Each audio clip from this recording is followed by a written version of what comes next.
Olá, tudo bom com vocês? Hoje nós teremos nossa aula comum, né? Sempre, nossa aula de língua portuguesa, voltada neste momento para os alunos do oitavo B.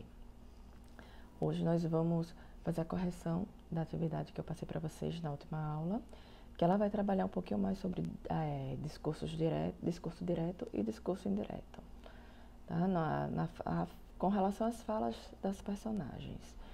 E vamos estar dando encerramento assim, ao capítulo 4, para que na próxima aula, na quinta-feira, já iniciemos o capítulo 5, certo? Então vamos lá. Eu deixei com vocês as atividades das páginas 78 até a página 85. Então agora nós vamos começar a correção dessas atividades que correspondem ao assunto que nós abordamos na última aula, tá certo? Vamos lá, vou começar agora a apresentação de slides para vocês e essa correção. Vamos lá, o exercício da página, acredito que é da 78, deixa eu só confirmar aqui. Isso, vamos começar agora na página 78. Podem abrir os livros de vocês que nós vamos começar. Primeira questão da página 78. Comente a estrutura típica do discurso direto no trecho a seguir. Então, nós temos o trecho que está aí transcrito para vocês olharem, né? Bino respirou fundo e perguntou: e do outro lado, seu Mané Faustino? Como é que nós sabemos que é um discurso direto? O que é que a estrutura nos mostra? Primeiro, nós temos o nome de quem vai falar, que é Bino. Já está identificando que a fala é dele. Segundo, quando em seguida tem essa expressão respirou fundo, a gente já tem uma ideia do aspecto psicológico dele estar ansioso, talvez até um pouco impaciente, querendo saber respostas. Então a gente tem uma ideia de como ele está, aquele respirar fundo da pessoa, bem que impaciente mesmo. Depois nós temos um verbo de elocução, perguntou. Nós já sabemos que virá uma pergunta vinda do próprio Bino. E quando ele faz a pergunta, além do uso do travessão que nós temos também, nós temos a identificação do interlocutor, ou seja, nós temos a identificação do ouvinte, que é seu Mané Faustino. Então, todos esses fatores nos evidenciam que é um discurso direto. Já a questão 2 tem um trecho, uma descrição do trecho do texto, e traz a seguinte pergunta: quais as marcas da linguagem oral podem ser identificadas na segunda fala de Bino? Então, quando a gente olha a segunda fala de Bino, a primeira dele é: não enche Dilson. E depois, o próprio Bino puxa o papo. Daí ele começa: como é que pode, né? Então, o né é muito da oralidade. Geralmente nós não escrevemos né num texto. É a contração do não mais é. Não é? Então, nós temos essa verificação dessa contração utilizada por Bino. E em seguida temos o uso de reticências, quando ele fala: tem tanta coisa no mar. Quando tem essa reticência, a gente já percebe que é uma pausa, que ele interrompe o pensamento, ou que ele para e fica pensando naquilo e depois continua a falar. Então, esses recursos, como a contração e as reticências, indicam a oralidade, como é que a coisa foi feita, como é que ela foi falada. A gente consegue imaginar até o próprio tempo que o Bino utilizou-se para falar. Será uma fala rápida, será uma fala mais devagar? Esses recursos nos ajudam com isso. Terceira questão. Na passagem a seguir, comente o tipo de discurso empregado. Identifique o que seria relacionado à pergunta e o que é fala do relador. Então, no primeiro parágrafo, nós temos um discurso indireto. Por quê? Quando nós voltamos lá para o texto, na página 70,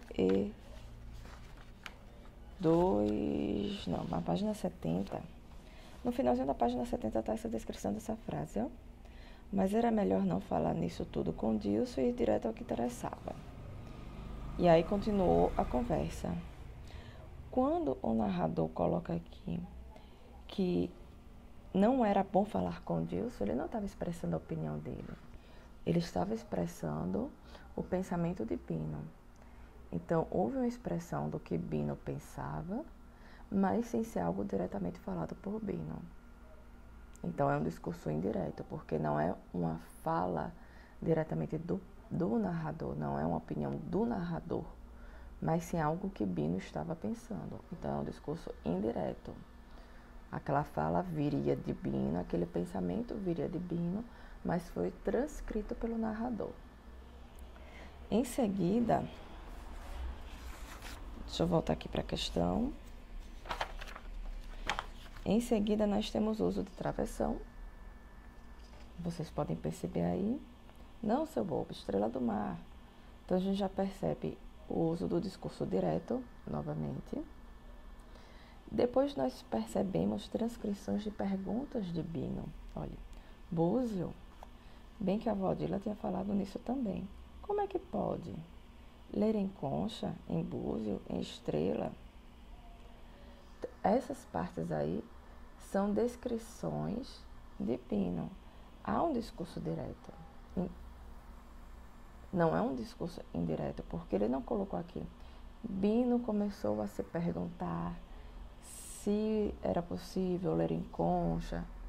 Não, mesmo que não haja travessão, vocês percebem, vocês conseguem como que ouvir Bino falando. Agora, já no final, ele faz a agonia que Bino tinha para saber de tudo, ler tudo que existisse para ler. Já percebe, já uma opinião do narrador. Então, a gente vê nesse último parágrafo aí, perguntas de Bino, que mostram um discurso direto, e em seguida, não há um discurso indireto, há simplesmente uma expressão do narrador. Ele começa a falar de Bino, que Bino era curioso, que ele queria saber tudo, que ele queria ler tudo, tá? Agora nós vamos passar para os exercícios de fixação, na página 80. Na primeira questão, que vocês têm aí, transformar em discurso indireto. Entre agora, disse o pai do garoto. O pai ordenou que o garoto entrasse. E por que eu não posso colocar aqui o pai disse que o garoto entrasse? Poder até poderia, mas não vai expressar corretamente como a fala foi dita. Por quê? Quando o pai fala entre agora, ele está usando o verbo no imperativo. Ele está dando uma ordem. Então, se a gente trocasse ordenou por disse, abranda a fala do pai. E na realidade não é, ele deu uma ordem, entre agora. Então o pai ordenou que o garoto entrasse. Tá? Letra B. Um dia voltarei ao meu lugar de origem, pensou o rapaz. O rapaz pensou que um dia voltaria ao seu lugar de origem. Questão 2. Agora nós vamos fazer o contrário, transformar em discurso direto. O aluno perguntou ao professor se as notas serão entregues na próxima aula. O aluno perguntou ao professor: as notas serão entregues na próxima aula? Isso aqui é bem fácil, né, para vocês. Parte B. O professor respondeu que na próxima aula entregaria as notas. O professor respondeu: na próxima aula entrego as notas. Então, bem simples, transformar do discurso indireto para o direto. Questão 3. Classifique a frase. André disse que precisaria de tempo para pensar quanto ao tipo de discurso. Em seguida, justifique sua resposta mencionando recursos característicos do discurso. É um discurso indireto. Por que é um discurso indireto? Primeiro, há uma transcrição da fala de André. André disse que precisaria, o narrador está contando o que André falou. Então, ele não colocou a fala direta de André, mas contou o que André falou. Então, a gente já percebe que essa transcrição da fala é um discurso indireto. Temos o verbo disse, que é um verbo de elocução, também. Tá? Questão 4. Quais foram os verbos de elocução usados no trecho? Na questão 4, tem um trecho do texto que nós vamos utilizar para responder essas duas últimas questões, a 4 e a 5. Então, os verbos de locução são continuava, respondeu, explicou e se animou.